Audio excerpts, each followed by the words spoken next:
Em 31 de março de 1848, perto de Rochester, Nova York, duas irmãs, Catherine e Margaret Fox, com 11 e 13 anos, afirmaram ter ouvido sons inexplicáveis de batidas emanando de um quarto em sua fazenda. Logo, carruagens se alinharam do lado de fora de sua casa, pois as pessoas vinham para testemunhar as irmãs, supostamente se comunicando com o espírito de um vendedor ambulante assassinado, que se rumoreava ter sido enterrado no porão da casa 5 anos antes.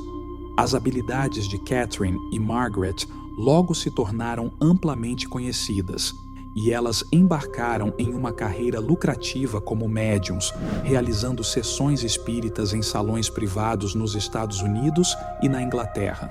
Ellen White estava familiarizada com elas e escreveu no Grande Conflito: As misteriosas batidas com as quais o espiritismo moderno começou não foram o resultado de truques ou astúcia humana, mas foram o trabalho direto de anjos maus, que assim introduziram uma das ilusões mais bem-sucedidas para destruir almas. No entanto, a visão que Ellen White havia dito ter recebido de Deus sobre as irmãs Fox se tornaria em mais um vexame para a falsa profetisa. As irmãs confessaram anos depois que a história das batidas não passava de uma mentira.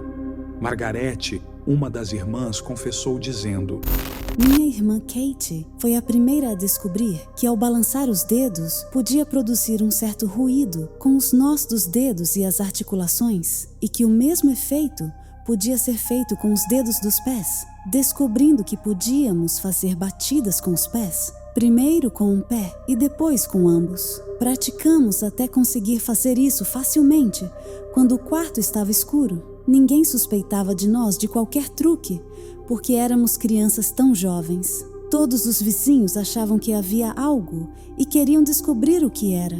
Eles estavam convencidos de que alguém havia sido assassinado na casa. Eles nos perguntaram sobre isso, e nós batíamos uma vez para a resposta do espírito sim, não 3, como fizemos depois. Não sabíamos nada sobre espiritismo naquela época. O assassinato, concluíram, deve ter sido cometido na casa. Eles percorreram toda a região ao redor, tentando obter os nomes das pessoas que haviam morado anteriormente na casa. Finalmente, encontraram um homem chamado Bell e disseram que este pobre homem inocente havia cometido um assassinato na casa e que esses ruídos vinham do espírito da pessoa assassinada. O pobre Bell foi evitado e visto por toda a comunidade como um assassino. Quanto aos espíritos, nem minha irmã nem eu pensávamos nisso. Eu vi tanta decepção miserável que estou disposta a ajudar de qualquer maneira e afirmar positivamente que o espiritismo é uma fraude da pior espécie. Faço isso perante meu Deus e minha ideia é expô-lo. Confio que esta declaração, vinda solenemente de mim, a primeira e mais bem-sucedida nesta decepção, quebrará a força do rápido crescimento do espiritismo e provará que é tudo uma fraude, uma hipocrisia e uma ilusão. Após 40 anos, em 1888, o ano em que a primeira versão do Grande Conflito foi publicada, as irmãs Fox não podiam mais suportar esconder a verdade. Um artigo na revista People Magazine, de 25 de outubro de 1999, na página 125, dizia: Elas produziram os sons de batidas, admitiram, primeiro usando uma maçã amarrada a um cordão, que elas batiam contra a parede de um quarto escuro puxando o cordão, e mais tarde simplesmente estourando as articulações de seus dedões do pé. Elas então começaram uma turnê de exposição e, surpreendentemente, o público ainda vinha vê-las se apresentar. As irmãs admitiram o que muitos céticos já acreditavam, que as batidas eram apenas um engodo inteligente imposto a pessoas crédulas. Uma das principais enganadas foi a suposta profetisa Ellen White. Ellen White atribui a culpa por sua crença de que as batidas foram causadas por poder sobrenatural satânico ao próprio Deus. Ela afirmou ter visto em visão de Deus que as batidas eram produzidas pelo poder de Satanás. Em 24 de agosto de 1850, Eu vi que as batidas misteriosas eram o poder de Satanás. Algumas delas eram diretamente dele e algumas indiretamente, através de seus agentes, mas todas procediam de Satanás. Ela chegou até a fazer uma profecia sobre as batidas. Eu vi que logo seria considerado blasfêmia falar contra as batidas, e que isso se espalharia cada vez mais, que o poder de Satanás aumentaria e alguns de seus seguidores, devotos, teriam poder para realizar milagres e até mesmo fazer descer fogo do céu à vista dos homens. Esta profecia foi um fracasso notável. Não há evidências de que alguma vez tenha sido considerado blasfêmia falar contra as batidas, e embora o movimento tenha aumentado em popularidade por um curto período, eventualmente se extinguiu. O movimento já estava em declínio antes da admissão das Irmãs Fox em 1888, e após suas mortes na década de 1890, continuou a declinar, depois que o popular mágico Harry Houdini expôs numerosos médiuns populares como falsos e fraudulentos. Em várias publicações, a fraude das Irmãs Fox foi amplamente noticiada e até os dias de hoje é uma sombra na história do espiritualismo americano. Da confissão de Margaret Fox no New York World, 1888. Minha irmã Kate e eu éramos crianças muito pequenas quando esta horrível decepção começou. Não sei como ela descobriu pela primeira vez sua habilidade de fazer as batidas com os dedos dos pés.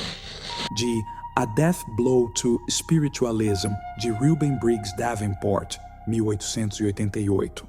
As batidas são simplesmente o resultado de um controle perfeito dos músculos da perna abaixo do joelho, que governam os tendões do pé e dos dedos. Do artigo da Scientific American, 1851, é nossa convicção que tudo é um engano, originado na cobiça de algumas pessoas e mantido pela credulidade de outras. Do Buffalo Medical Journal, 1851. Ao fazer as jovens ficarem em pé sobre almofadas, descobriu-se que os sons não ocorriam. Isso mostrou que os pés tinham algo a ver com os sons. De Modern Spiritualism, A History and a Criticism, de Frank Podmore, 1902. Os sons eram de fato produzidos pelas próprias meninas, pela ação de certas articulações, especialmente as do joelho e do dedo do pé. Do Preliminary Report of the Commission, appointed by the University of Pennsylvania to investigate modern spiritualism, 1887. Até agora não descobrimos nada que nos convença da existência de qualquer força ou poder oculto capaz de se manifestar por batidas. O caso das Irmãs Fox e o surgimento do espiritismo moderno é um exemplo fascinante de como um engano aparentemente inocente pode evoluir para um movimento significativo, influenciando milhões de pessoas. Começando com as batidas misteriosas produzidas por Catherine e Margaret Fox em 1848, o espiritismo ganhou rápida popularidade nos Estados Unidos e na Inglaterra. No entanto, após 40 anos de enganação, as irmãs confessaram a fraude em 1888, revelando que os sons eram simplesmente truques físicos. Esta confissão, juntamente com investigações científicas e exposições de céticos como Harry Houdini, levou ao declínio do movimento espírita. Ironicamente, figuras religiosas como Ellen White, fundadora da Igreja Adventista do Sétimo Dia, inicialmente interpretaram as batidas como manifestações sobrenaturais, fazendo mais uma vez que Ellen White perdesse credibilidade. Esta história serve como um lembrete da importância do pensamento crítico e da investigação cuidadosa diante de alegações extraordinárias, bem como da complexidade das crenças humanas e como elas podem ser influenciadas por fenômenos aparentemente inexplicáveis.